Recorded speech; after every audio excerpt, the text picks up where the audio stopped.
So this is David Neal from the Match Guide, the hit-by-hit roadmap to victory.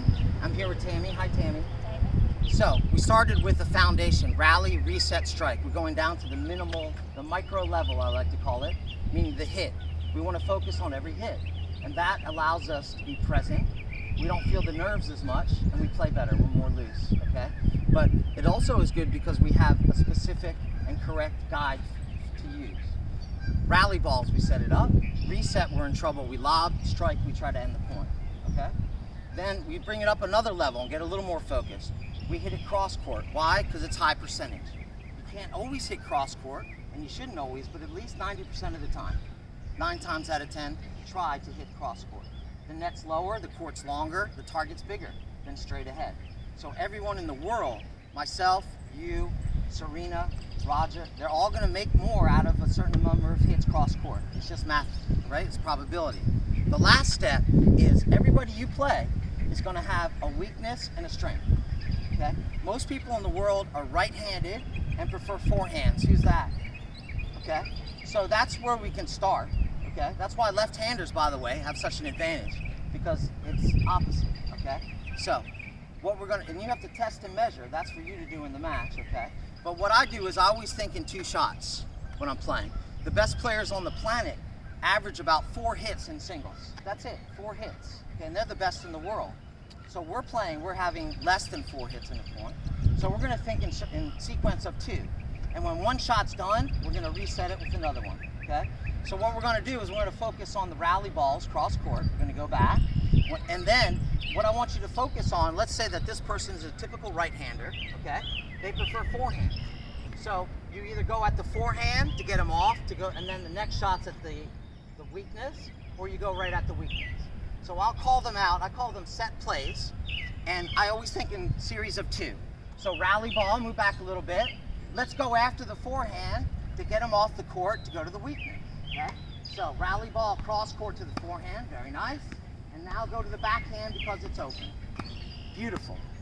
Red. And we're hitting rally balls, and we're hitting cross court. You see how we built this, so it's becoming part of how you just play, right? So rally ball, cross court, 7. And then go after the weakness. Very nice. See that? One more time. So we're going after the strength, get them off the court, and then we're going after the weakness. Very nice.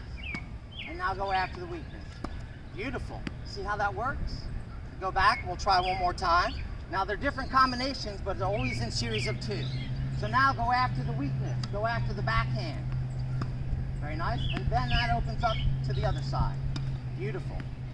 Right? One more time. And you notice I don't even have to say anything anymore, but you're hitting your rally balls, right? You're not overhitting or underhitting, and you're hitting everything cross court. How many balls are on their side?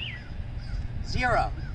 Do you see how this works? It's a hit-by-hit progression when you play present in every hit with rally, reset, and strike, and then you play smart tennis, cross court, and to the strength to get to the weakness or just the weakness, you stop missing. You stop missing tennis balls.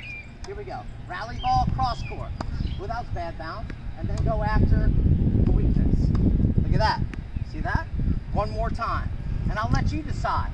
You either go after the strength, go to the weakness, or the other way. Very nice. Here we go. Let's just keep going. Hit your rally ball. Very nice. And last one. Good try. So, rally, reset, and strike keeps us present in every hit. So we're not off in space, and then the fear grips us. So we stay more calm in a match, right? And we're hitting smart tennis. If we can, at least 90% of the time, we're hitting cross court because it's high percentage versus low percentage down the line.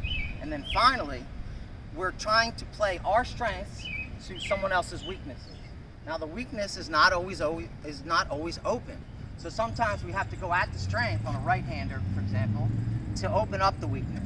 But there's always the thought that we're doing that to get to there.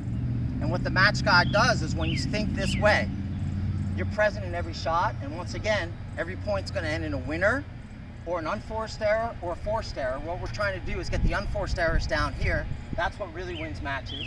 When you think this way and you're laser focused, what happens to the unforced errors? They really go down. And then over time, you're beating people that generally you might have a tough match with, and you're not even thinking you're playing that well, just because you're not missing shots, but you're hitting your strokes. Does that make sense? The match guy.